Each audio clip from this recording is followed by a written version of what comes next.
Buenos dias, everyone. Good morning, good morning. So glad to see you all here today. I know we've got folks that are finishing up another meeting probably, so let's see as folks come in the next minute or so.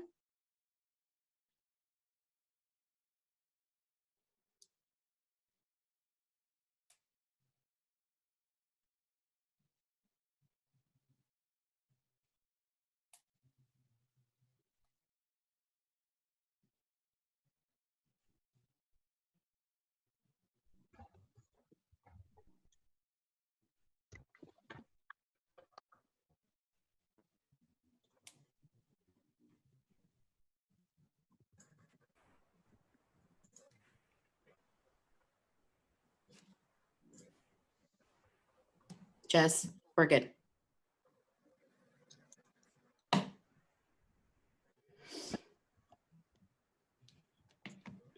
Oh, look at you all. I love it.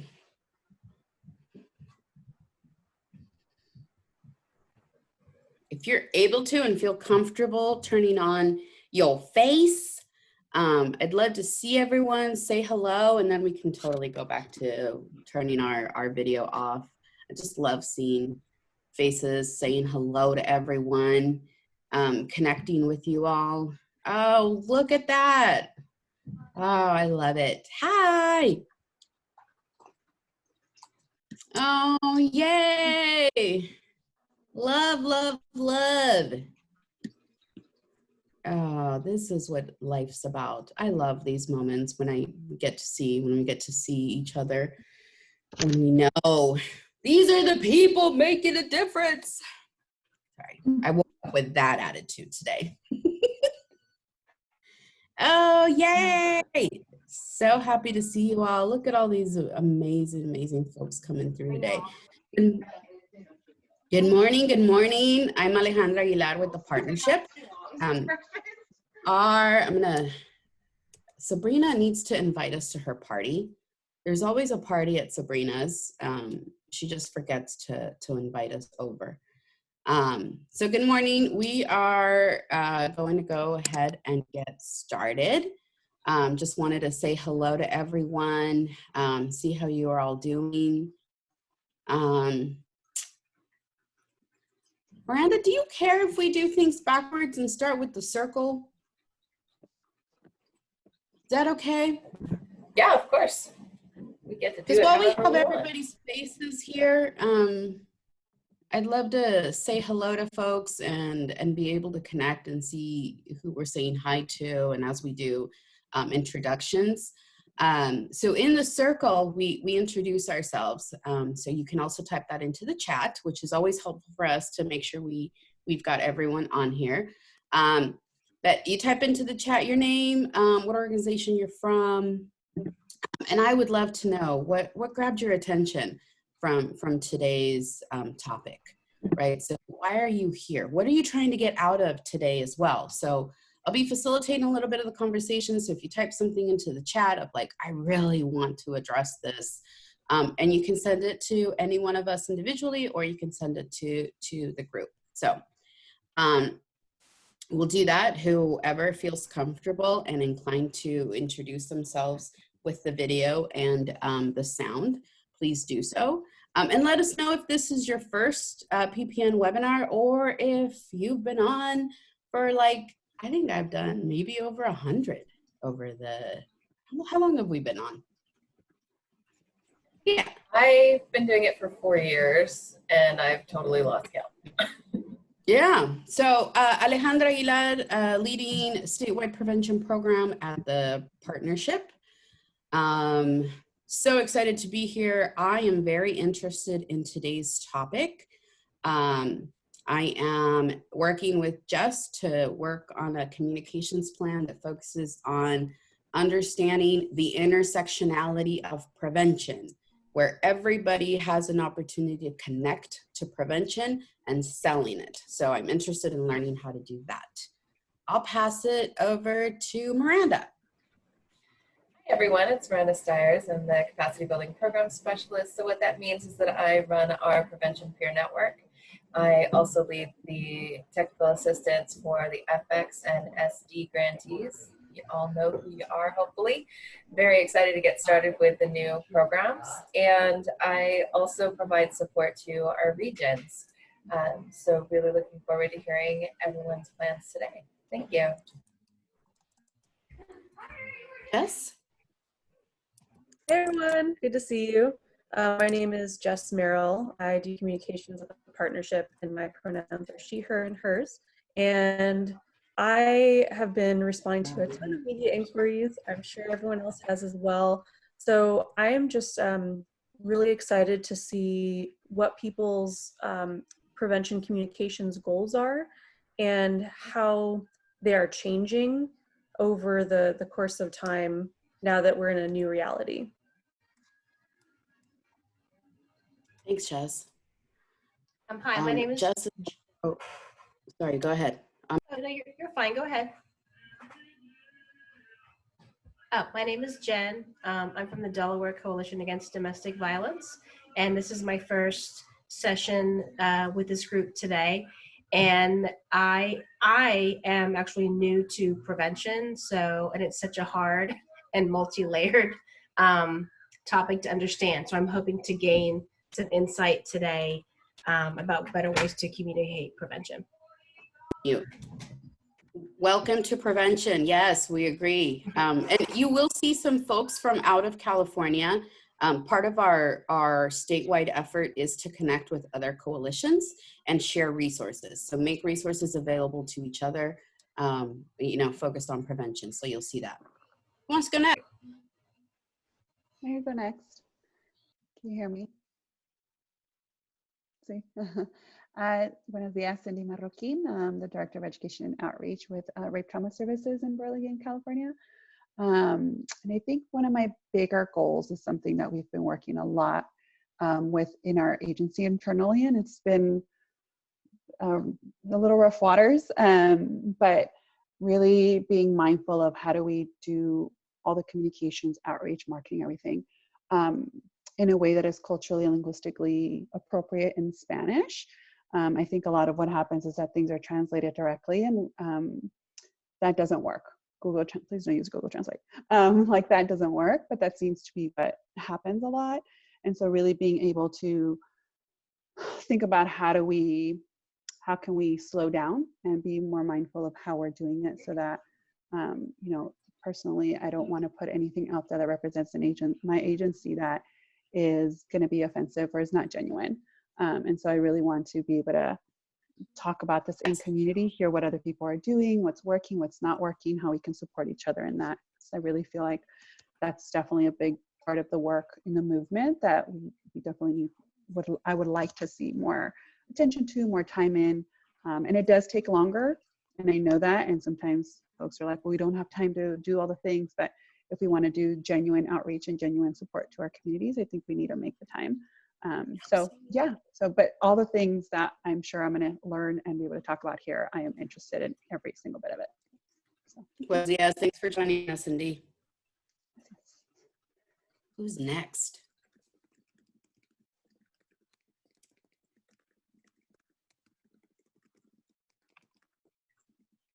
Yes, go for it, Olivia.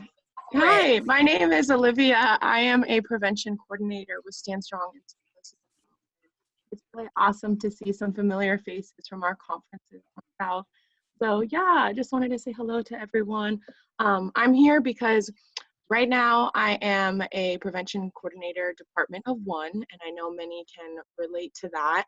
And so I'm really here to get new ideas, to get feedback of what has been working in different areas, and also to recognize what patterns in gaps of service or issues experienced with law enforcement and so on and so forth that is being experienced that may not be just experienced on the Central Coast, and ways in which we can coalition to address them.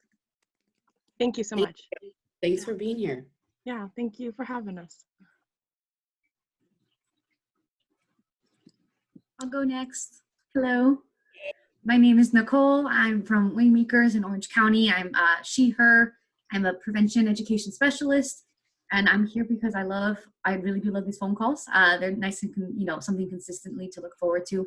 And I learn a lot from them, and always willing to learn how to communicate prevention better. Thank you. Thank you so much. Hey, hi everybody. My name is Pamela Mejia, she, her, hers. I'm head of research at Berkeley Media Studies Group. This is the second one of these I've gotten to be on. I'm so thrilled and flattered. Alejandra and Jess keep, asking me to come on in. And I've spent most of my professional career, which is about 10 years now, researching communication about preventing sexual and domestic violence. So this is really my passion project, and I'm just thrilled to be here and thrilled to keep learning. Muchas gracias, Pam. Thanks so much for showing up for prevention. Of course. And thank you for allowing me to have my coffee on the call. It's very important to me. We can do whatever. You're in jammies, don't care. We don't care. As long as you're here doing prevention. All right, anybody else want to introduce themselves en vivo with video, sound? Hi, my name is Andrea Morales, and I am from the Family Crisis Center located in Porterville. I wear many hats at the agency. I am HR, outreach, social media, all the things. And I am trying to get as much information down while I am working from home, because things are a little different. And so I'm trying to learn how we can be more productive and get things out there on our social media. Thank you so much for being here. Appreciate you. Anyone else?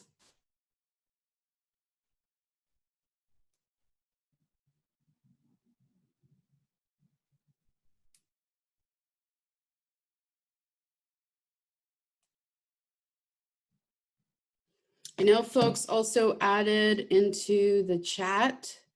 Yep. Right there with you, Ruby. Sometimes we lose track of how many trainings we've joined online or in person, but I love prevention and sign up for just about every training that they list. I'll be covering anything related to prevention. Yes, thanks, Ruby. Beth, Next Door Solutions, thanks for being here. Magna, Dr. Magnabot. I love saying doctor. Dr. Magnabot from Calcasa is here. Thank you so much for being here, Magna. Great to see you. Good to see you too. Thank you. Artie with Rise in San Luis Obispo. Thanks so much for showing up, Artie. We love having you here. Rebecca David from Doves of Big Valley. Yes. Pat Reyes, Strategic Prevention Solutions. Pat, I know I say this, Pat is our statewide prevention evaluator, overall badass. Yes, Sheridan, yes. She is here for prevention. She gets it, she understands, and she's working part of the statewide effort. So if you have a question about evaluation, please send it on over to me. We will get Pat connected. Tracy, Marjorie Mason, Andrea Morales, yes, Magna, Jess, yes, Sabrina, Waymakers in Orange County, love having you here. Super intrigued to learn more about communications planning, and I love these calls, and we love you. Jen introduced themselves, Colleen, she, her, Rape Trauma Services, San Mateo County. Jen Torres, Center for a Nonviolent Community in Sonora. Yes, thanks for being here. Karen Wilson, Victim Services Liaison, Strong-Hearted Native Women's Coalition, San Diego. Thank you so much. Is it a days? I'm not sure I'm pronouncing that name correctly. A days on, can I get the pronunciation on that name? I knew that one was coming. Good morning, everyone. My name is Adeze Enyanwo. Adeze. Thank you. Oh, nice so job. much. Nice try. That was good. Thank you, Adeze. Yes. Important that we have our names pronounced correctly. Yes. Thank you. Social justice advocate, behavior analyst at House of Ruth. Julia Black, Domestic Violence Solutions in Santa Barbara. Yeah. Michelle Hugh, my sister's house. Lee Silverson, House of Ruth. Sorry, I always butcher that last name. I don't know why I get stuck on Severson. Vanessa Torres, YWCA Silicon Valley. Yes, we have amazing folks here today. So excited to start the conversation. Pam is going to be leading these efforts. So thank you so much, everyone, for being here. Please make use of the chat.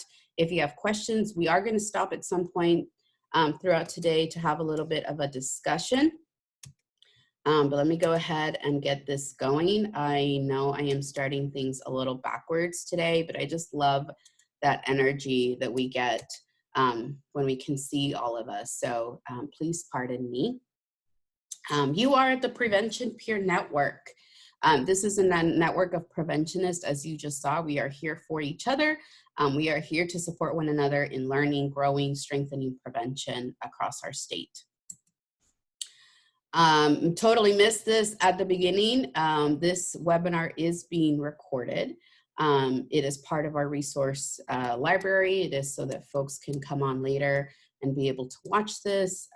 If you want to learn about communications, you can go into the resource library and check it out and be able to watch it later. So if you have any questions with audio, you can join your audio. I know sometimes we have technical difficulties with the internet, so you can call in instead of have your audio connected through the computer. You can turn on and off your video depending on if you're talking or not. And you can always see who is here with the participants and be able to chat with one another. So please make use of that. We did our opening circle. Thank you so much. Today's topic is adapting your communication strategies during COVID-19 pandemic. Making the most of your prevention communications plan. I know for some of us, we are starting brand new. We're developing a plan. Right now, we didn't have one before. For others, you may be making adaptations to your plan. What does that look like? So to lead us in this conversation, we have Pamela Mejia from Berkeley Media Studies Group. And I just, again, want to just huge thank you to Pam. She is also on our prevention leadership team and is doing an amazing effort of bringing us together and getting us to have the conversation about prevention messaging, prevention communications, and how to sell prevention. It is easier to sell number of beds, number of cases, number of files. It's easy to show the number of survivors that we're working with. It is harder to show the impact that prevention has. So as we are looking to demand that prevention be respected and funded and supported, we all need to be on the same page in order to do that. So Pamela is going to lead us through that. Jessica Merrill, are just absolutely phenomenal communications badass at the partnership. Leads us through these conversations, works with Miranda and I to make sure that our message gets across. Does a beautiful job of framing the message in such a strong, trauma-informed way, and also does a beautiful job of being culturally responsive. Always does a great job and effort at checking in on making sure that things are appropriate, that we're checking in with the families as we should be. And then I'm your comadre, Alejandra Aguilar. I am here for this. This is my life. Prevention is me. Love meeting with you all and having these conversations. Miranda is also here. So Miranda will be joining in some of these conversations. Miranda is also a fabulous preventionist, has been doing the work for many years and leads these PPN webinars. We'll have time for Q&A throughout the conversation. And the discussion, right? We hope that we can talk about our shared expertise, emerging issues, challenges, triumphs, and be able to engage with each other on this. So we did the opening circle. So I am going to stop sharing this. And while we get Jess set up, if you have, again, for folks who are just joining, if you have any questions about communications, why are you here? What do you want to get out of this? Please put it into the chat. Jess, it's all you. Thank you so much. So I'm actually just going to sort of reintroduce Pamela. She's going to begin, and then Alejandra and I will join in throughout the presentation.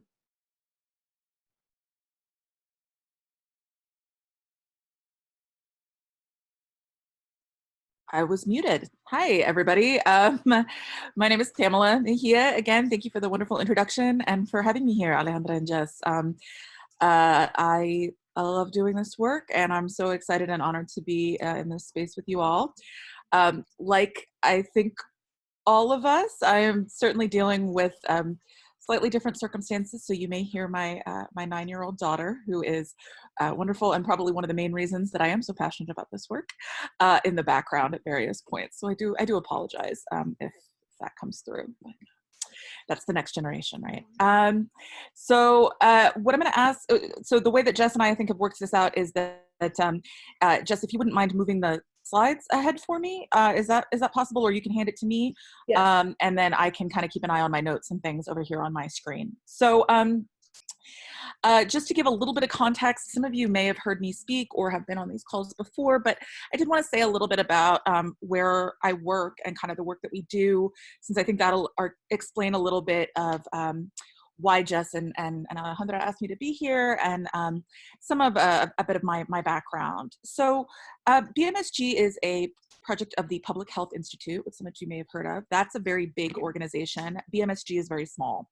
And we're a project of theirs. And what we do is really threefold. So I'm head of research, which means that my team works on researching news coverage and other kinds of media narratives about public health and social justice issues, really with an eye towards understanding who's part of the conversation, who's missing, how are solutions showing up, how are we centering or failing to center equity and survivors, where are opportunities to bring community voices forward or to lift up prevention rather than punishment or strictly intervention.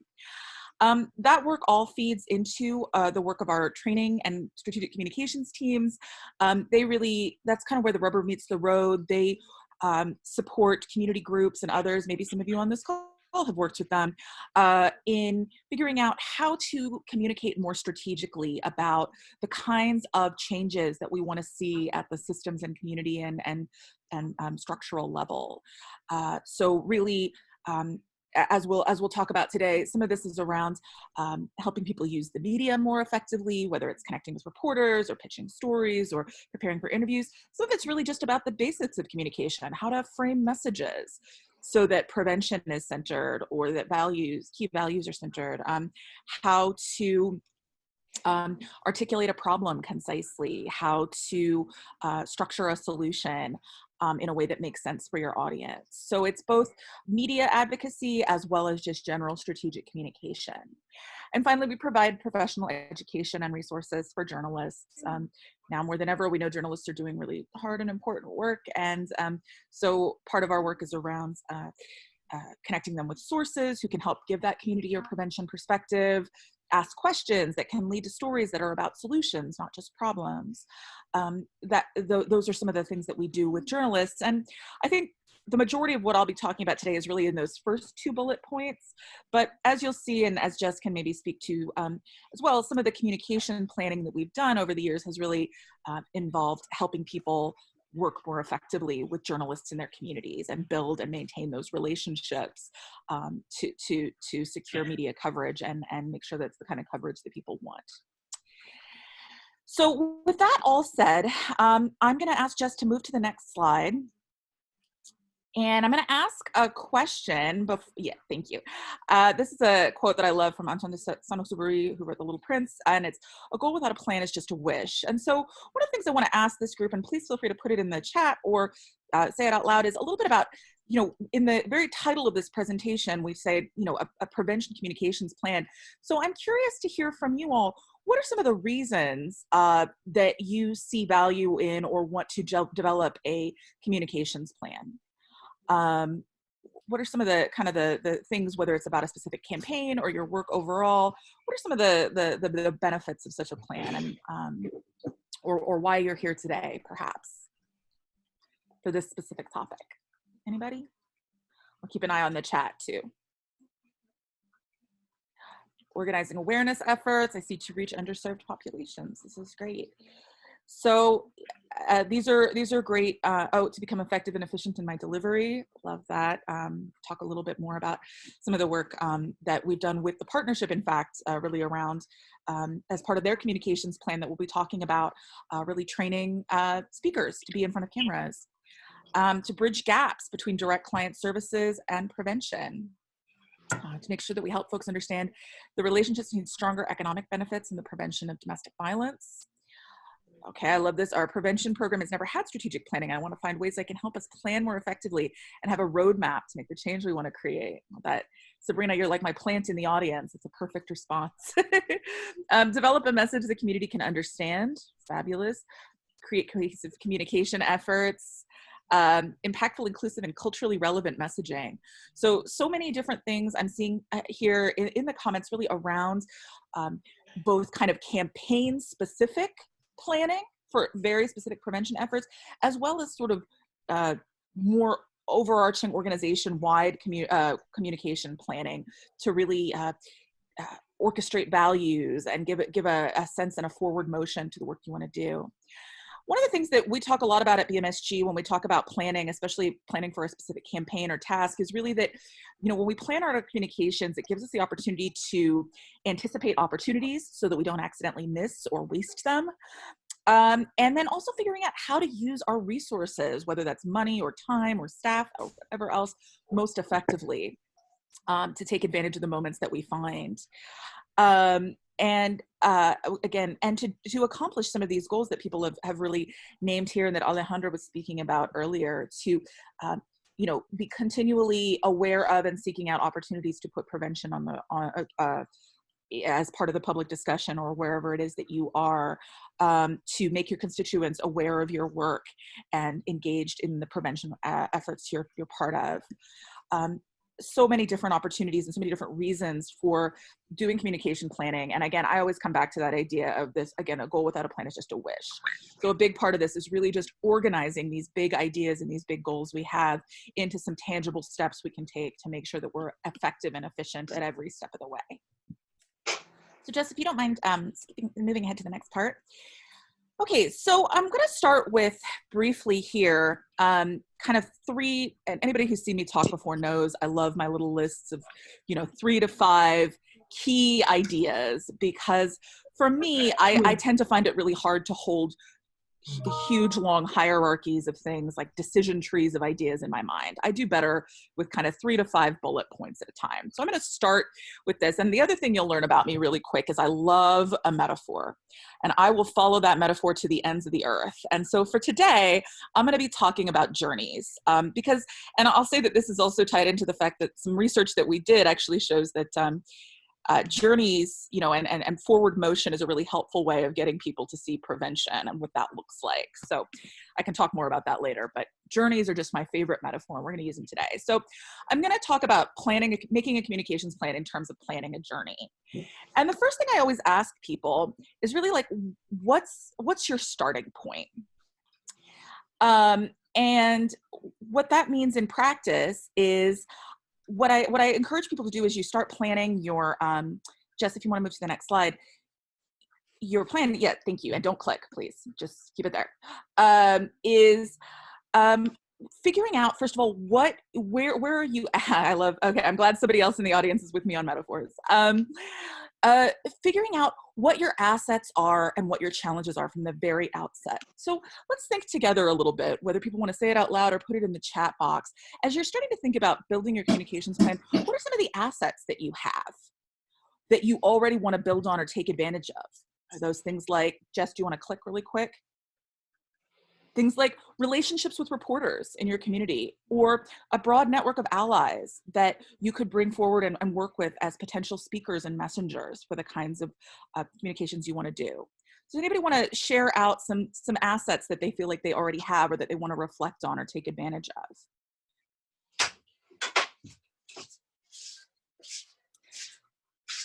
Staff with great prevention knowledge. I feel like that's a tremendous asset that people really don't think of. You are, I'm not.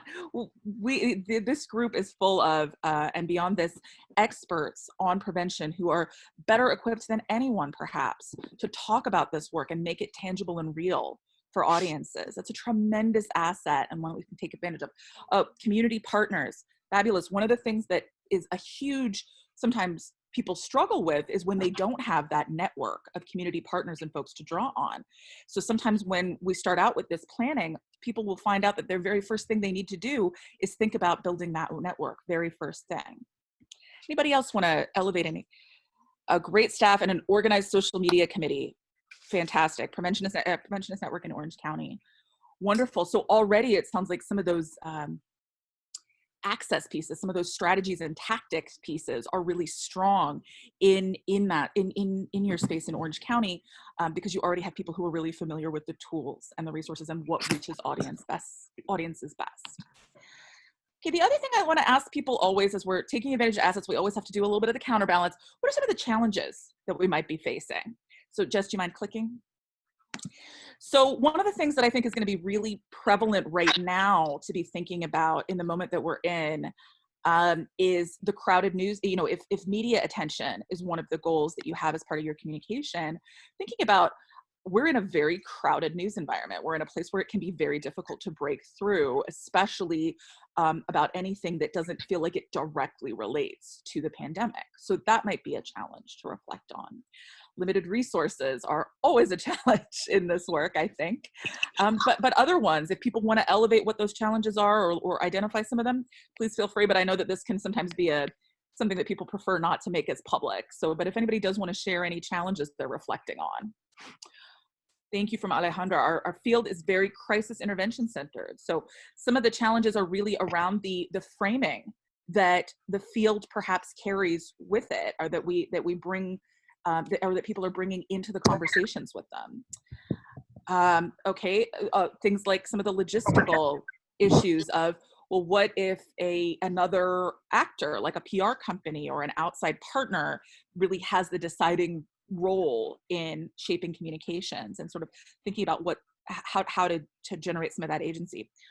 And here we see the API, Asian Pacific Islander community, doesn't want to talk about these issues. So again, there may be also some cultural barriers, or some cultural and environmental issues to be thinking about. These are really great points, everybody, and thank you for naming them. Again, I know that again, talking about strengths is one thing, but talking about challenges can be a much kind of a much harder bridge to cross. I told you I love metaphors. So thank you for those folks who felt comfortable kind of lifting that up. And I know we're all thinking about the challenges and the opportunities that we have. Ultimately, I just want to say that, you know, I always ask people to start with this kind of rundown of where your challenges are, where the opportunities are, where the strengths are, because that can really, that can be a very helpful way of starting to think through what some of these needs you're going to have are. If there's a cultural barrier around talking about these issues, that's going to have impact on the kinds of messages you develop, the kinds of speakers you tap into, and the kinds of messengers you use. If there's an outside company maybe that is largely in charge of your communications, maybe we're going to be wanting to think about who from that organization do we need to partner with, or are there ways to shift some of those balances of power so that perhaps we have a little bit more autonomy in our communication planning. So some of that, I just encourage folks to do that sort of assets and challenges planning right from the very beginning. I get so excited about this stuff, I'm sorry. Because that's gonna really play a huge role in shaping the goals you set and the ways that you move towards them. Excuse me, just, Frankie, okay, I'm on a call. Speaking of challenges, my 9-year-old is talking to me, so that's my challenge for today. So in the event, let's move on to talking a little bit about goal setting, because now we've articulated some of our challenges, and our opportunities are going to be setting as helping us think through what our strategies are. And that's the next point that I really encourage people to think about is what's your destination? You know, where do you want to go? And anybody who's heard me talk, or really heard anybody from BMSG talk, is going to know that I'm now going to talk about something called the layers of strategy. If you want to move to the next slide, Jess. So the layers of strategy are an organizing principle that we use at BMSG. It's very well established in communications work that can help people set goals and ensure that everything you're doing is building towards your overarching destination or overarching goal. One of the things I always say is there's no message strategy, there's no media strategy, there's nothing without that overall strategy, that sense of what your goal is, your destination is, where you want to go.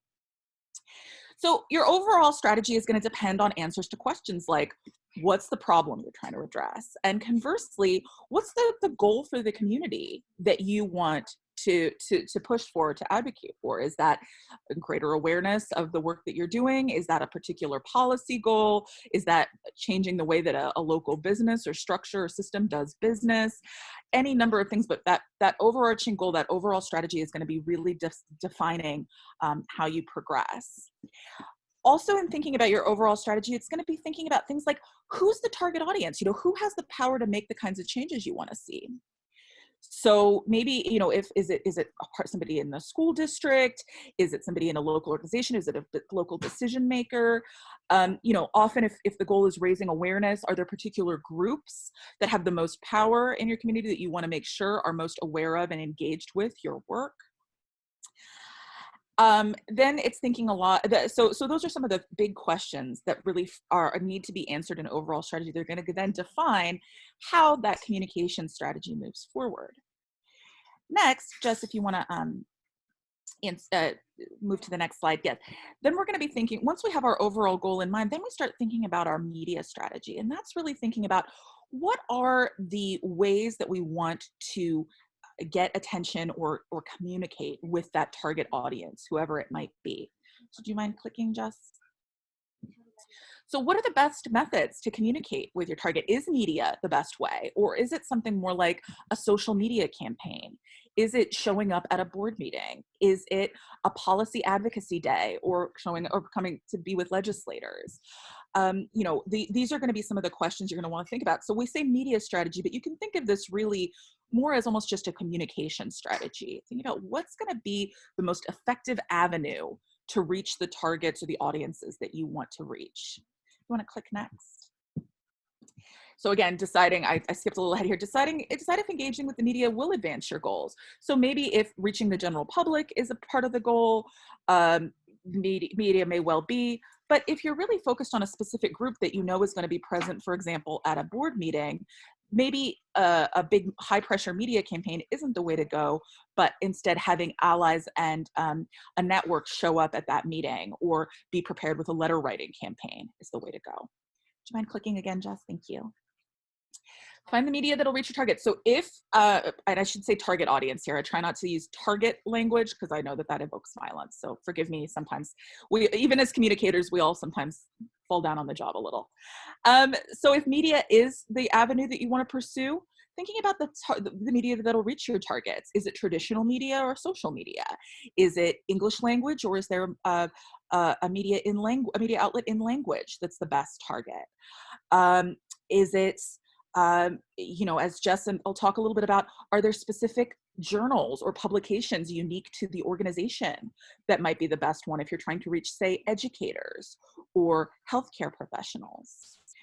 And then finally, you want to start thinking about the media tactics you want to use. So that's going to be the things like, once you've made all these other decisions, then it's thinking about things like, are we going to do a tweet storm?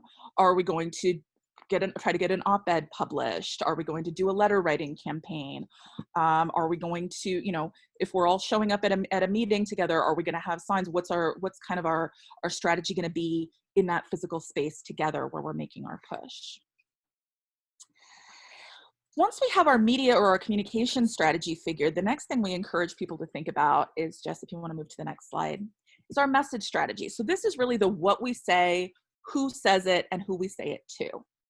So I always remind people, and I think it's important, you know, there are no magic words because everything is going to be dependent on what you're trying to accomplish. But also everything that we say is going to be affected somewhat in how powerful it is by who it is that's saying it. You know, is it a doctor in a white coat? Is it a parent talking about their experience? Is it a young person speaking up themselves? I know that that's been a really powerful set of spokespeople for the partnership is having young people really be part of talking about preventing teen dating violence and relationship violence. Is it going to be a member of your organization, or is it going to be somebody in the community? And then, of course, we're also thinking about who our audience is. Our audience is always going to be also determining to a certain extent, you know, what values we evoke and what kinds of phrases and frames are going to be most effective in our messaging. So there's lots of different pieces here that we're going to be thinking about once we've made those big decisions about where we're going, the avenues we want to use, whether it's media or social media or public action or legislative visits or whatever else to get to them, and then thinking about what we're going to say and who's going to say it when we get there, or once we have the kind of the attention space we want. I'm going to turn this over to Jess and Alejandra now to talk a little bit about, this has all been very theoretical, right? And, you know, theoretical is fun, but I'm a person who deals in the pragmatic. I like to see examples in practice. So what we're going to do now is Jess and Alejandra are going to talk a little bit about how some of this actually came into practice a few years ago when my organization, the Berkeley Media Studies Group, developed a strategic communications plan in partnership with the partnership around teen dating violence prevention. So we're going to be returning again and again to those examples so that we can talk a little bit about what do these big high level kind of concepts look like when you get really granular and you put them into practice, when, to continue with my journey metaphor, when the rubber meets the road. So Jess, Alejandra. Thank you, Pam. And also, I just want to say, when you start working for the partnership, you have to look up in your thesaurus synonyms for partnership. Did you have to do that too, Alejandra? Yes, yes. Well, I was, as the word was leaving my mouth, I thought in conjunction with, oh, I'll just say partnership. So there you go. It works well. It's a great word. We love that word. So I'm just briefly going to introduce some of the components of the awesome communications plan that Pamela and BMSG created for us back in 2013. And then I think Alejandra can provide some real expertise on this particular policy goal and how we might think about adapting it in light of what we're all experiencing with virtual learning that we're having to do in COVID-19. So in 2013, the CDC backed this statewide prevention project that and the goal was to establish district-wide policies to prevent teen dating violence. And so we had two awesome local community organizations that worked with us in, you know, really nurturing relationships with districts, with school administrators, and also the partnership had some goals for supporting local organizations throughout the state as they did the same.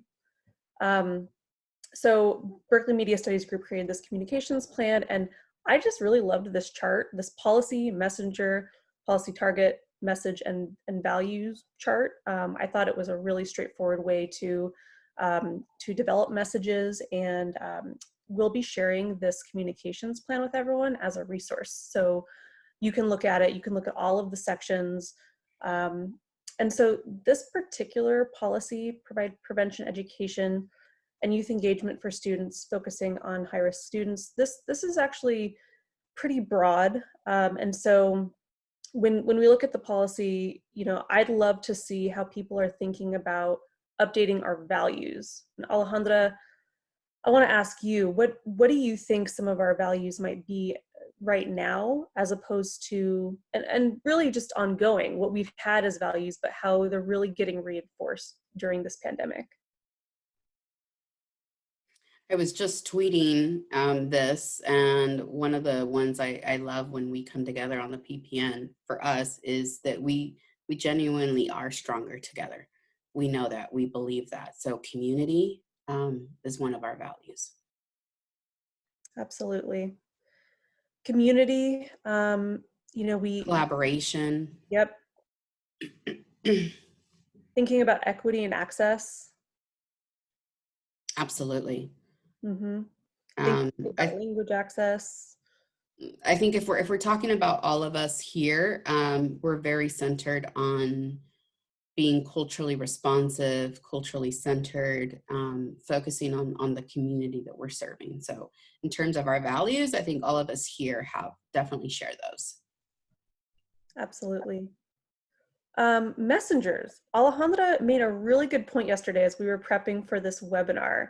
And it's that you might need to use some baby steps in reaching your intended decision maker. It's just, you know, I think sometimes and this can be really frustrating, right? So I'm working with some preventionists in rural areas, and they're very progressive, and they want to, you know, why can't we start an LGBTQ youth group at the school? The youth are there, the youth want to show up, and the school's not ready, right? The community is not ready. That community, your community is, but that community is not. So what do you do? How do you start? And so I think it's just making sure that there are times that we want to get to a 10, but you can't all at once. So baby steps, right? Start with a 1. Start defining, identifying your champions that are going to help you get over to a 10. And take care of yourself, because that can be really hard. So that's why this group comes together as well, to be able to talk to each other and say, oh my God, I'm so frustrated. There are these kids that are ready to go with this group and we can't get there. So yes, baby steps. Absolutely. And then lastly, you know, this policy is pretty broad, and we know that many organizations are working with their local districts, with middle schools and high schools, to implement both policies and procedures, and really have the follow through be there, not just have this be a policy in writing, but make sure that there's accountability, that there's buy-in from youth, and that really youth are in the lead in promoting this among their peers as well. As Alejandra mentioned, we might need to start with some stakeholders, some folks that are closer to the privilege and the power that these decision makers have. So thinking about, you know, what messages we might start off with. Maybe it's a parent who is seeing the, you know, the real struggles that their child is going through right now with their relationships. Maybe they are dealing, unfortunately, with online harassment, or someone texting them too much, and this is something that they've sought help from you about. And so this is actually a really powerful ally, this particular parent, in making sure that their voices are heard. As we know, schools will listen to parents, and especially parent groups. Mm-hmm. Alejandra, do you want to expand on that? You have much more experience than I do. Yeah, I mean, I think with this one, so I would invite you to think about your effort, right? So CDC loves to call them policies, right? So some of us might call them efforts, strategies. So here, policy, you can replace it with whatever word makes more sense to you. So if it's your effort, your prevention strategy. But in this case, let's say we are focusing on providing prevention education and youth engagement for students, focusing on high-risk youth. Okay. Think of your situation, your community, right? Put yourself, you're there. So this is a question for all of us. Okay, so identify your values. So just as Jess asked me right now about all of us, right? Because my community in this situation are all of you. But your community is different. So identify your values. And I'm going to be quiet for about 30 seconds so you can identify your values.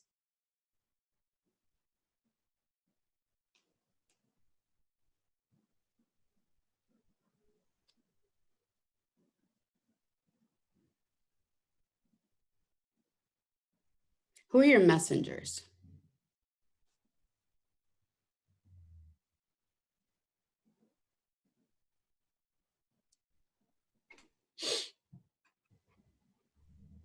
Okay, so focusing on those two, and with what Pam has provided us, right? We know the values. Schools have a responsibility to equip kids with the skills they need. Okay, what is our message? Where would you start? We invite you to type that into the chat.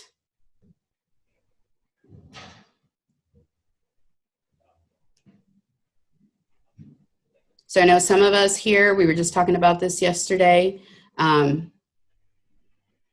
Where would you start? And there's no right or wrong answer. We're wanting to have a real conversation about developing these messages, and the best way is practice together. So take a moment to type that into the chat. Where would you start with your message in your community? And unfortunately, I don't know why I can't see the chat. Oh, here I can now. When you type in your message, if you could also let us know who your messenger is, that'll help us understand in context.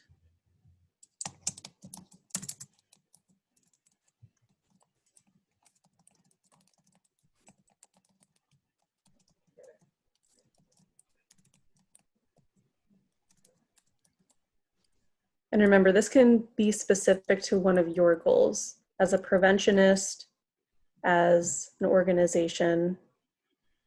It doesn't have to be the one that you see here.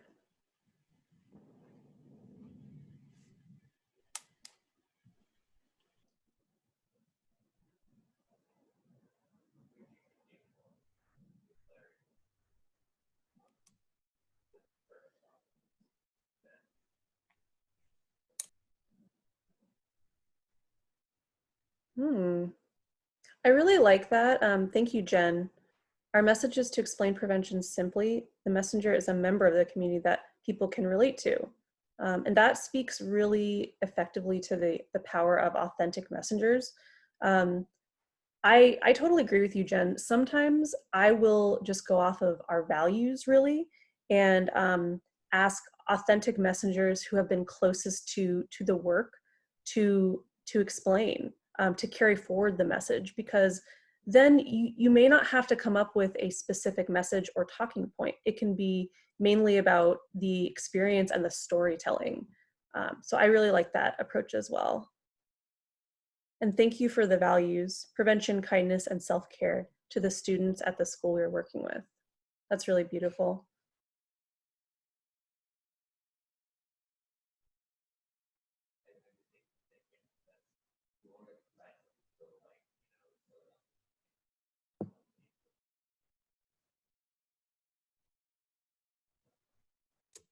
There are a couple of folks that I just picked on sending individualized messages.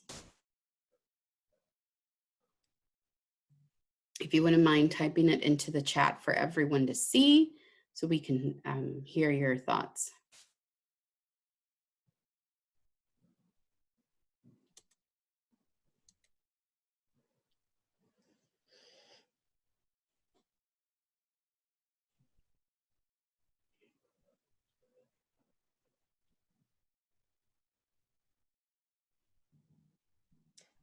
And as folks are oh, go ahead. Make sure that when you're chatting that it says that the everyone in meeting is clicked so that it goes out to everyone. And really quick, I just want to also acknowledge Jen's strategy that teachers are the messengers to presumably to some other maybe school administrators or to fellow teachers in the school. And I think that's a great strategy because they're very much sort of similar in level of privilege. We also have high school students, youth mentors that are helping to spread our message to the middle school that we're working with. That's awesome.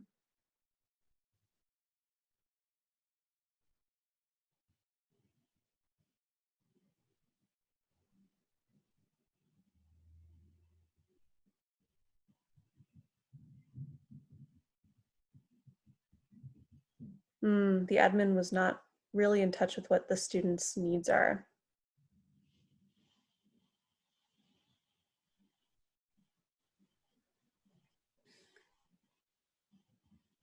As we're thinking about this, I also invite you to think about the challenges that we're all facing.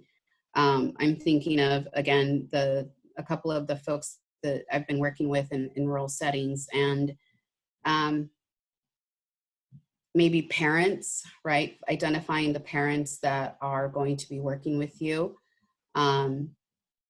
So what would that message look like when working with parents? If you have a teacher that's your champion, that's leading these efforts. Yeah.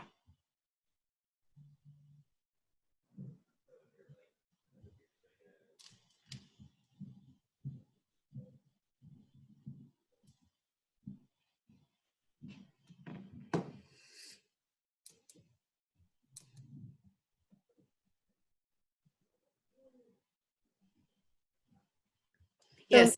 Yeah, every situation's different, right? So Jen says hit roadblocks with admin and parents, but the teachers cleared the way for us. There's places where it works the other way around, where teachers are your roadblocks and your parents speak up. Jess and I were talking yesterday, and I said, I think we tend to forget that a school is a business, and students are your consumers. Parents are supporting the consumers. If you get a good enough group of students that speak up and demand respect, demand that policies be changed, you are able to create an impact. So how do we do that? How do we strategize our message, our efforts, so that we can get the results, the goal that we're going for? And I see a great question in the chat about, it says, essentially the messenger is someone who speaks for those who are in need of the message being heard. And I think that's a great point. So one of the things that I always encourage people to think about is having a messenger mix, right? So that means a number of different kinds of folks who could serve as potential messengers, because the messenger is going to vary a little bit depending on who your audience is, for one thing. And for another, it's going to really depend and on what you're trying to accomplish. You know, we know that people are most likely to listen to messages, from people that they identify with in some way. So parents tend to identify most with other, you know, if they're talking about something relating to children or education, they might identify most with other parents, kids maybe with other kids, etc. But there are also going to be times when the messenger is going to have to, as I think Jess and Alejandro were saying a little bit earlier, there may be times when the messenger is actually somebody who brings with them a certain kind of authority or background that can make that message more powerful. So maybe a doctor, maybe a teacher, maybe a politician, or maybe a researcher.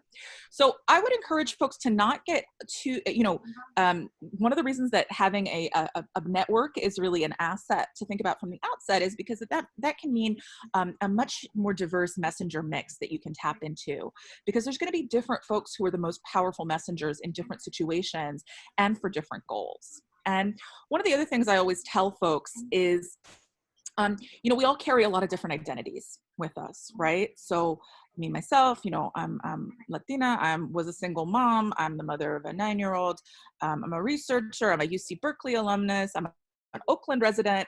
There's lots of different identities I have, some of which are, you know, first in my mind at sometimes, and some of which aren't. And if I'm going to be a messenger, maybe the thing for me to think about then is which aspect of my identity, or which one of those identities is the one that I want to lift up in conversation that will help that my audience identify with me. So if I'm talking to my daughter's PTA, the PTA at my daughter's school, perhaps I want to lift up the fact of my identity as a parent of a child in that school or in that district. But if I'm talking to a group of UC Berkeley alumni, or UC Berkeley students and alumni about the need for better sexual harassment policies on campus, maybe there I want to speak about as an alumni and a person who works in the city of Berkeley. Whereas, you know, if I'm speaking at the city council, maybe here I want to speak up as a 16-year resident of the city of Oakland, right? So there's lots of different ways that even one person can serve as and can lift up elements of their identity that will help them to be the strongest point person, the strongest point of connection for their audience. As long as it's an authentic identity to that person and it's something that they feel comfortable really speaking about, I think that that's a really important way to think about how you can develop your network of messengers and make sure that they're as impactful and authentic as possible, and while also being true to themselves and comfortable in their own identity. Yeah. So a great question. I wanted to say thank you for that, by the way. As you can tell, I can talk a lot about messengers, so loved that. Can I also, I think someone wants to say something, and want to bring up the comment of we are messengers as well. Yes. And it's important to think about what Pam just mentioned, our identities.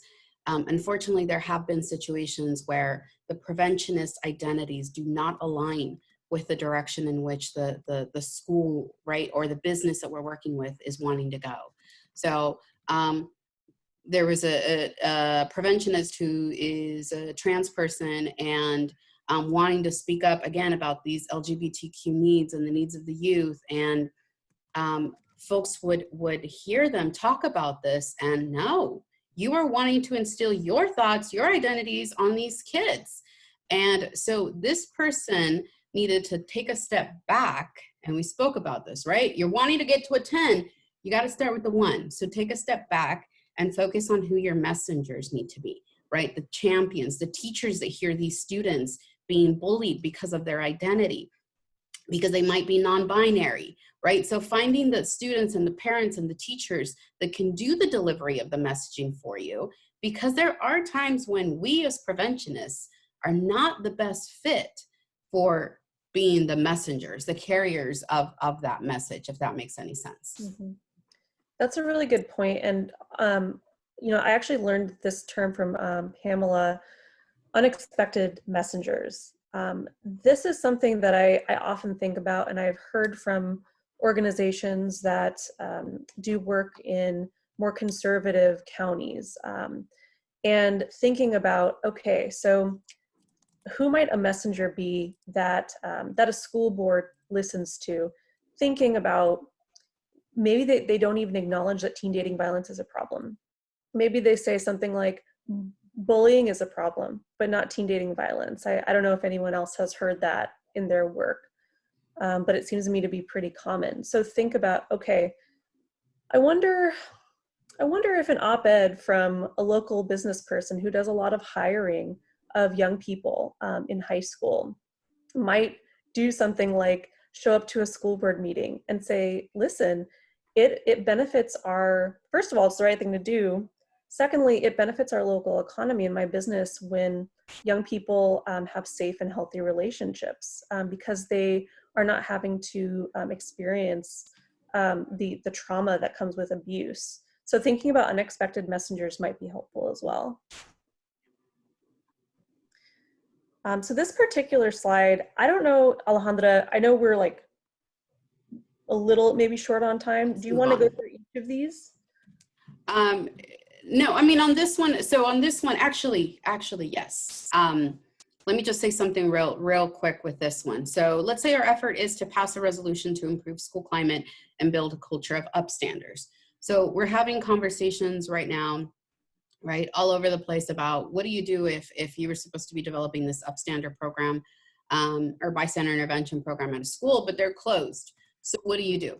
So yesterday I was thinking also about what is happening around us, right? So being timely with our message and adapting our message based on what is going on.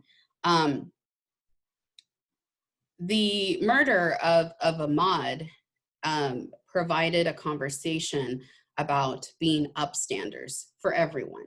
And an item that was coming up in the discussion with Jess and I, which I wish you all had been there because it was beautiful, is that we know that some of you are faced with challenges of what you can and can't discuss, right? There are some folks that are not able to discuss the challenging of racism as a means of prevention.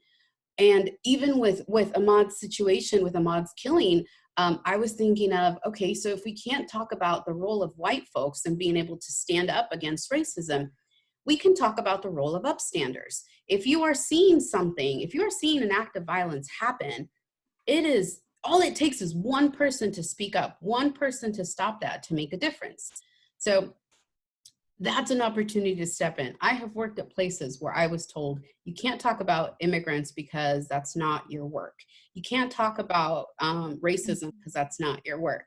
So that's why we're talking about we need to get folks to understand the intersectionality of violence and prevention, 1, but that's a 10. So I got to start somewhere. And for me, this might be, let's talk about the role of everybody to being an upstander. If you are walking by and you're seeing a situation where someone is jogging and folks are walking by with a gun, that is an opportunity to speak up, say something. And we can get into other conversations about what that means. But taking the opportunity to speak up, taking the opportunity to develop your message in response to what is happening now. Thank you, Alejandra. So I actually think we're going to have an opportunity to do a deep dive into the example later in the presentation. Are you cool with it, Alejandra, if we skip ahead? Let's go. Okay, awesome. So we're going to bring it back to Pamela. Well, this has been such a robust conversation. I love it. And I'm so excited to kind of see, as I said, continue my metaphor, rubber meeting the road and people thinking about ways to put this into practice in their own work. The last kind of preparation step, I suppose I want to encourage folks to think about, and it sounds like it's really come up quite a bit already, is, you know, thinking about, you know, we've got a sense of what our assets and our challenges are. We have a sense of what our goal is and some of those layers of strategy that are going to help us set our goals and think through things like who our messengers are and what our incremental steps might be. Great point, Alejandra. But I also want to just encourage folks to think a little bit about the conversation we've been having. You know, this gets to our thing of we're interconnected and we all do this together, about who we bring with us. You know, who is part of the communications work that we're going to do both within and without our organization. So Jess, if you don't mind moving to the next slide really quickly. You. So these are just some things I encourage folks to think about as you're building your communications plan. You know, who's going to be responsible for actually doing the creating it? Is it going to be somebody in-house? Are you going to hire somebody? Are you going to contract? Who's going to be the person or people in charge of developing those opinion pieces or press materials? Working at home, folks, it's always fun. And who's going to be in charge of tracking coverage in the media?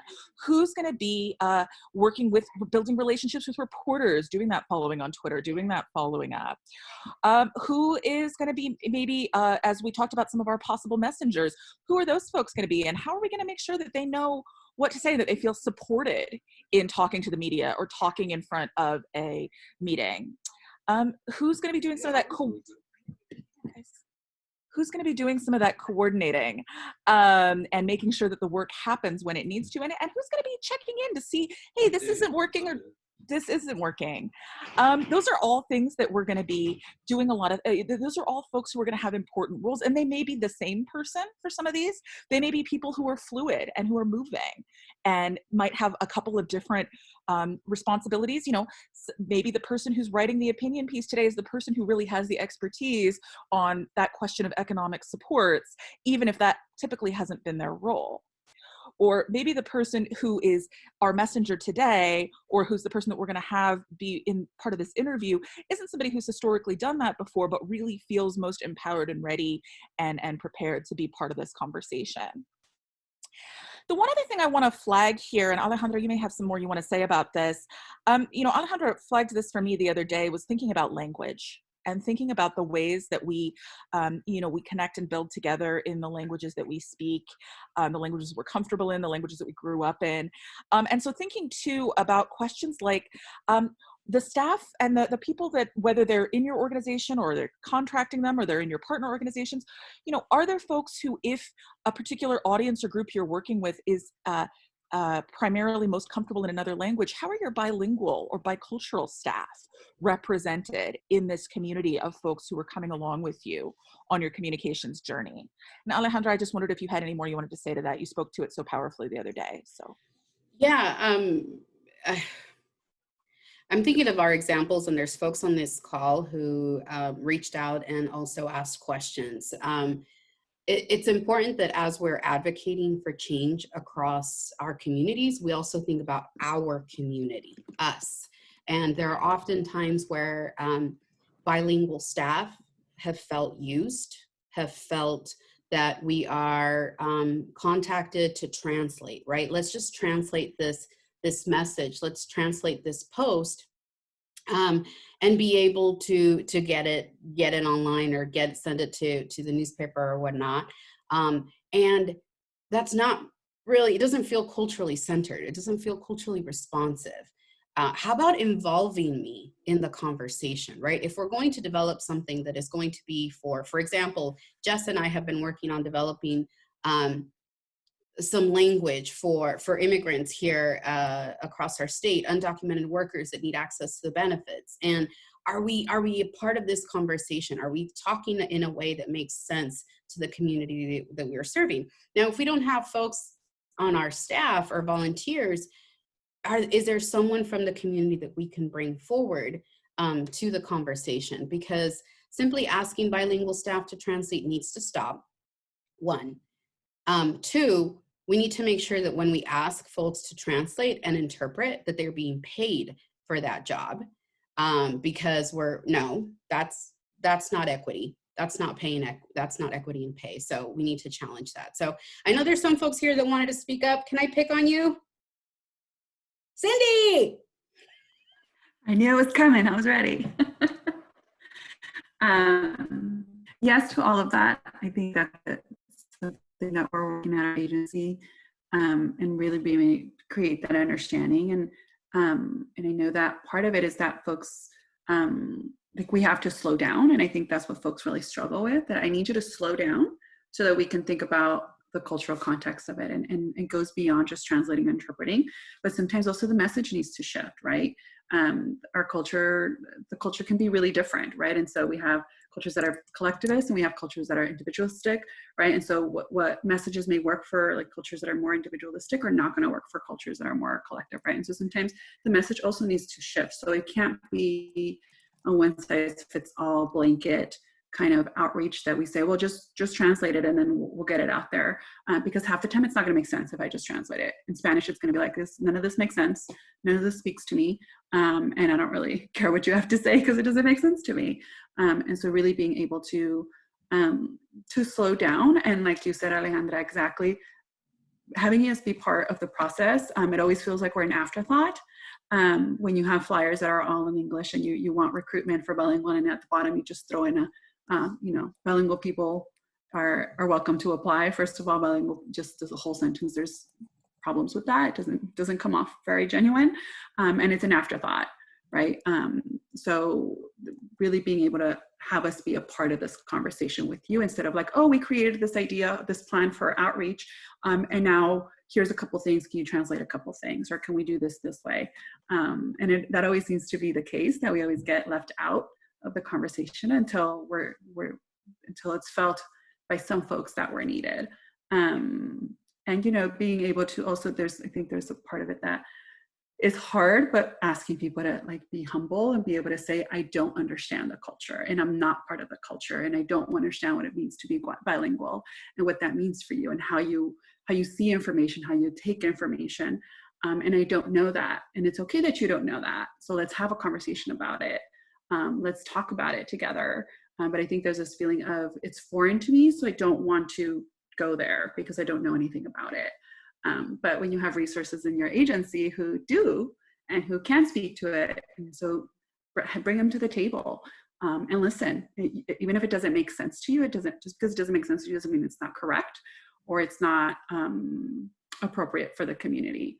So I think it's just a lot of being more mindful and slowing down, like I said earlier, really slowing down and saying like, let's have really honest and open conversations.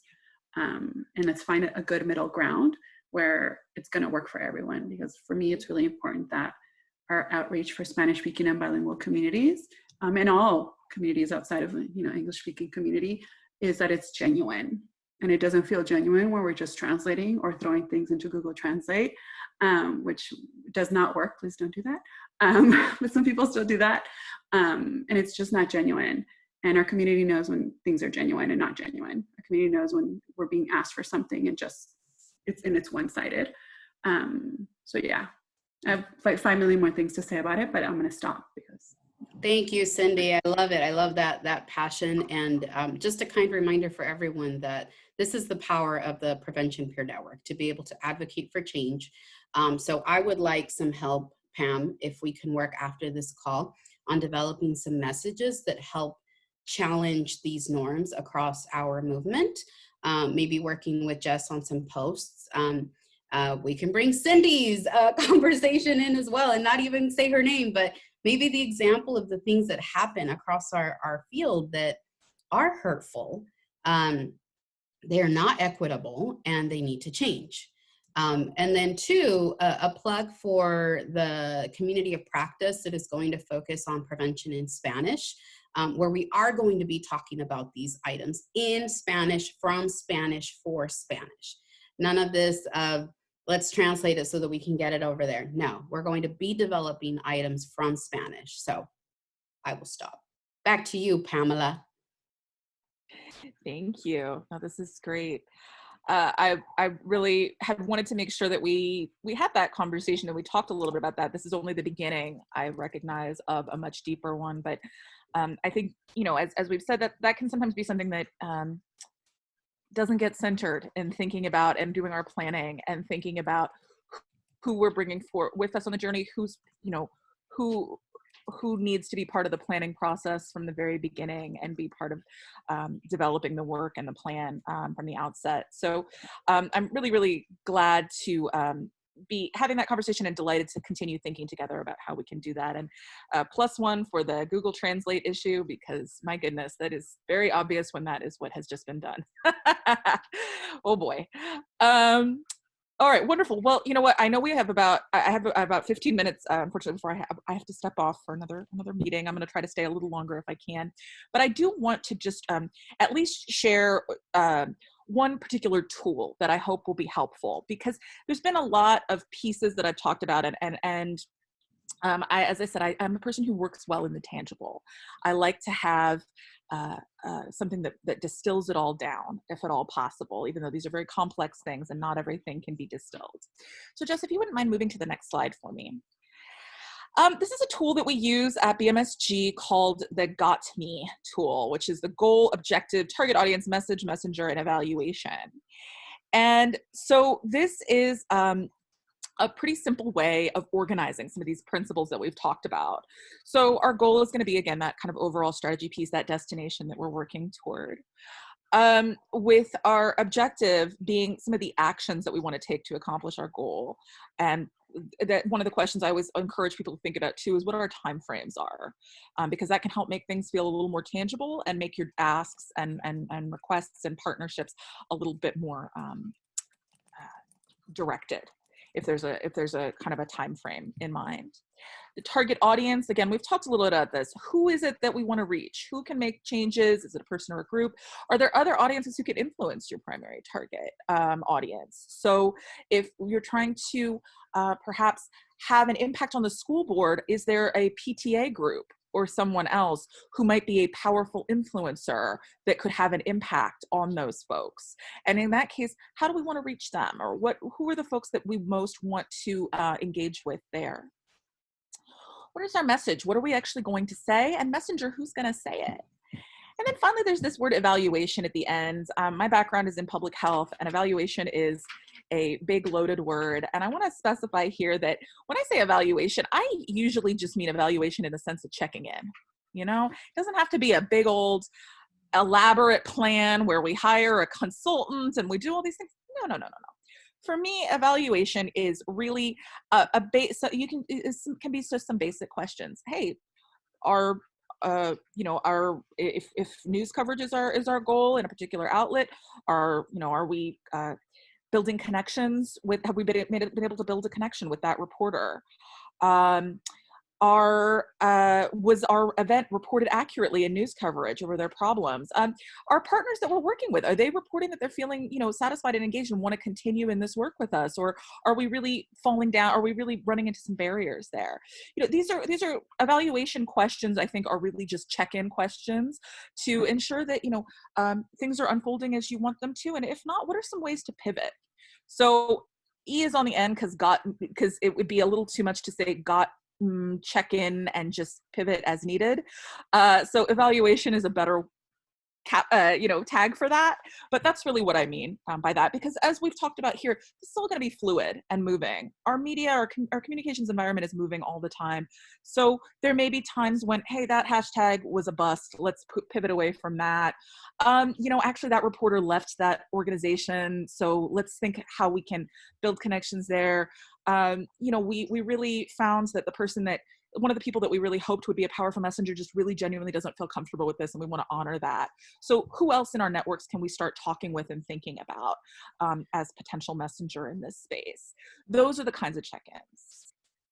I have a question, Pam. Oh, absolutely. So an item that's come up with this, and you were just talking about the evaluation piece, which actually stands out a lot for me, is, so I developed my message, target audience, right? Let's say that policy, that school policy. and we get it out there and it changes and the kids are talking about it and we did it. And now it turns out to backfire, right? Kids are now being called to detention. There's no way to go around it. The teachers don't want to have to submit, what is that called? Let's say citation to the youth. So, it didn't work. So it backfires, right? It did not have the desired effect. We were hoping that it was going to help kids actually reduce the level of harassment in a setting, and instead it brought up how the school is not prepared to respond to these changes, or respond with consequences, or respond with accountability. So then we have to take a step back and adjust. We pivot, right? Mm-hmm. So help us out with that. So to make sure that I'm understanding and articulating this right. So the thinking is this was a policy designed to minimize, to mitigate harassment or of kids, but in fact what it's led to is an increase in punishment in the form of detention and incarceration. So, okay, so one of the first things that I might do in that context. Or it also brings up that teachers don't want to, because right, that means I have to take the time to fill this out, and the student's going to go, and it's going to cause a disruption, and the parents aren't happy with this. So it also shows that the structure is not ready for that accountability. Absolutely. So one of the first things that I might do here would be, one of the kind of the evaluation points I would do is, let's figure out where the pain points are right now. And you've already named in this hypothetical a number of different folks who are really who are kind of the pain point, the teachers, the parents, the administrators, et cetera. So one of the things I want to do is now go back, start engaging with those folks right away, because as we're going to probably need to now go back and really rethink from the beginning what our goal is, what our overarching destination is, and things like that. And we want to make sure that we have the coalition and the allies on board who can help us shift our goal and our destination to one that is tenable, that is achievable, that is not harmful, that is a value, that is an add and a benefit to students rather than a detriment. And so maybe my first thought would be, okay, so who wasn't there that needed to be from the very outset, and how do we bring them to the table right away? Because now we've learned that somehow whatever we were doing, we didn't have the right voices or all of the right voices in the room. And so this isn't necessarily a messaging fix. This might be an overall strategy fix. This might be, we need to kind of go back to that question of where do we want to go and who do we want to bring along with us, and figure out how to broaden that table. Because again, and you know, my husband is a teacher actually, and so I was thinking about that. My immediate question, even though it was a hypothetical, was, well, where were the teachers? And then thinking, okay, so how do we, you know, the teachers are the ones who know best often what's happening in the classroom, what they can and can't add to, who their students that are perhaps most vulnerable to you know, abuse and penalization by the system are, et cetera. And so thinking immediately, how do we get those folks into the room? And if they were there already, how do we make sure that they have a voice, and find out from them why, you know, where some of the maybe the places they didn't feel they could speak up, or the places they didn't feel they had the expertise were. Because for me, exactly. For me, I'm thinking from the outset, again, this isn't just about, well, we need a better message to the teachers, or we need a better message to the district. This is about, we need to go all the way back to our overall strategy and start from there, because anything we do now is just going to be a Band-Aid problem that's going to continue to perpetuate this harmful policy. So I don't know if that, I hope that answered your question. That was me off the top of my head. So that was awesome. Thank you. That was really helpful. Excellent.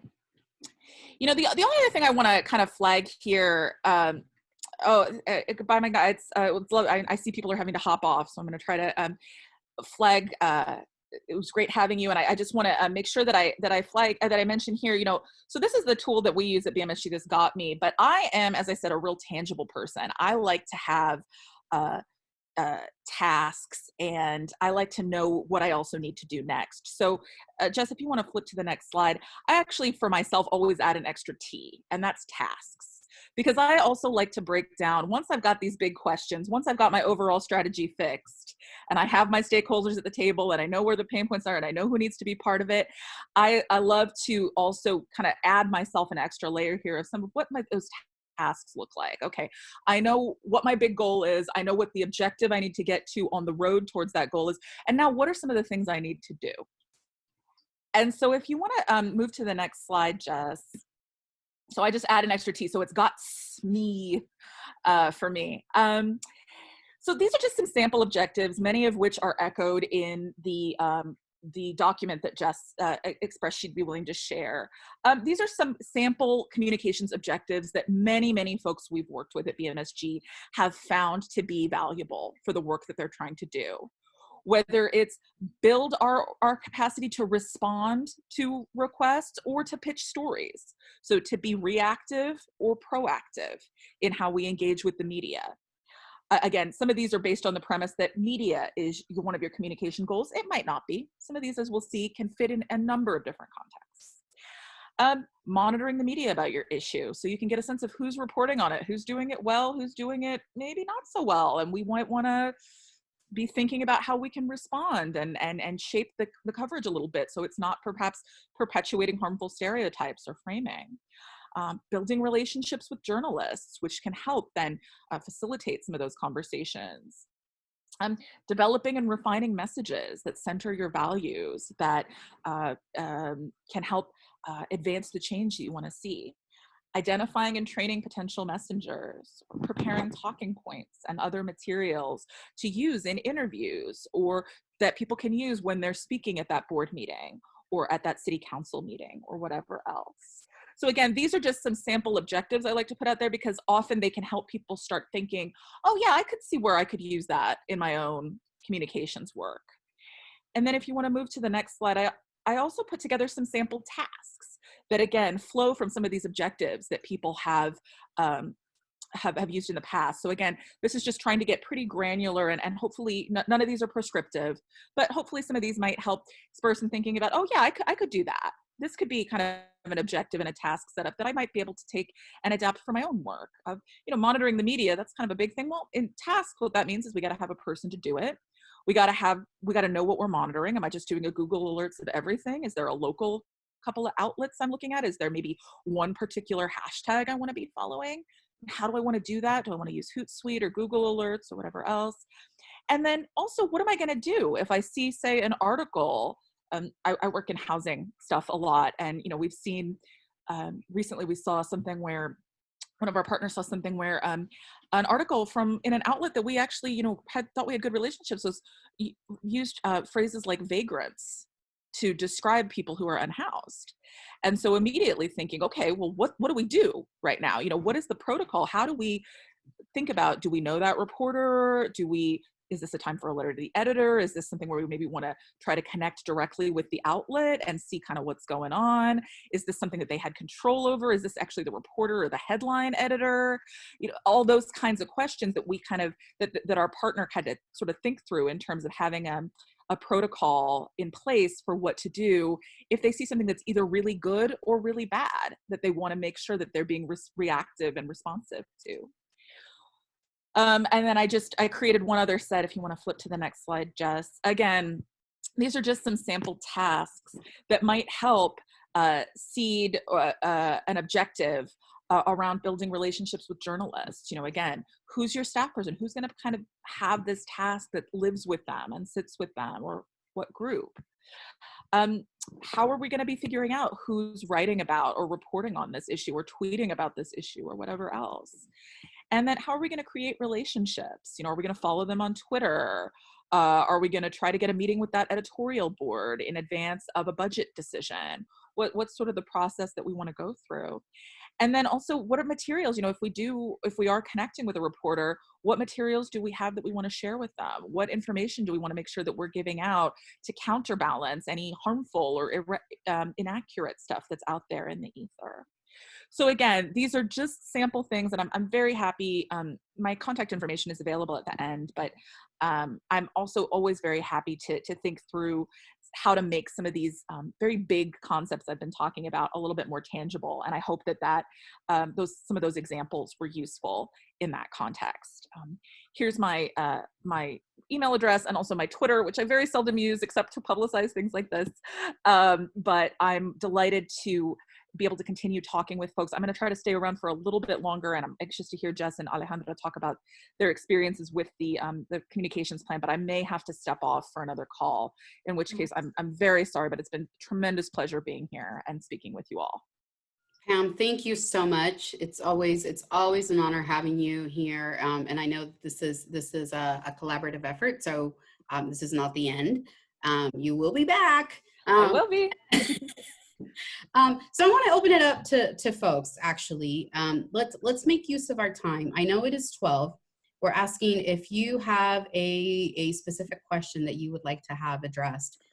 Pamela is still here.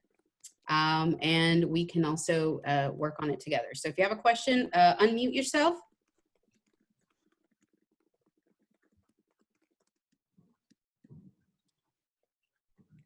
And I put my contact information also again in the chat. Again, I'm always happy to hop on an email or talk back and forth about these things or be a sounding board, because sometimes I feel like we're all communicating all the time, and so sometimes it's just helpful to have somebody to listen to it and think through it and ask those questions so that we can kind of refine what we're already doing. So we can do a stop share and open it up to see everyone if you have a specific question you want to go through. Just want to make sure, folks, I'm looking at the chat.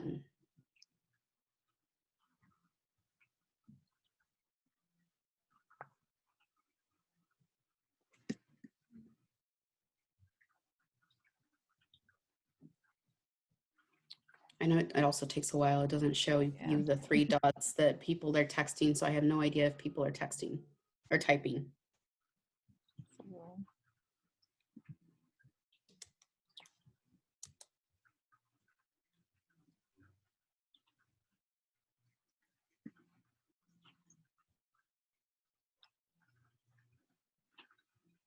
No questions? Everyone's good? You're already great. Your plan? Everybody's on it. Well, failing this, if nobody has an immediate thing that they wanted to flag to talk about, I'll probably step off at this time. But again, I don't offer this sort of just as a perfunctory thing. I love talking about this. This is my passion project. I'm thrilled and delighted to be part of conversations about prevention happening wherever they are, whoever's part of them. And so, and in this space, especially, I love the partnership and all of our colleagues and friends here in this network. So, please don't hesitate to reach out or contact me. And I'm thrilled to just be able to have these conversations, think through this together. I have tons of resources to share. I did 5 years of research on how to talk about prevention. So if you really want to talk about it, I can go for a while. And I would love to hear more and be helpful however I can. So please do feel free to reach out. And thank you all for the work that you're doing, for letting me be part of it. And please stay healthy, safe, and sane in the middle of all this. Okay. Thank you so much. Bye-bye. Thank you. Thank you. Thank you all. I know Olivia asked, what overarching tips do you have for youth communication and engagement? I'm going to go with what I learned from Pamela today, which I reinforced again. Are you involving youth in the development of the communication? Are you involving youth in developing plans for youth engagement? Right. So I think that's my takeaway today is if we are working to reach a specific target audience, do you have members of that audience involved in the development of your communications plan? Jess? Yeah, I totally agree. I think it'd be awesome to just get together in a virtual circle with the youth that you work with and have them do this communication planning with the intended audience being their peers, and have them go through the values that matter right now, have them go through the framing that they might include and the messages, and also think about who of their peers, if it doesn't exist in that immediate circle, that they might engage to sort of bring in other young people. It could be someone in a particular club, like GSA. It could be someone in sports, And the messengers can be different just based on who you're trying to reach.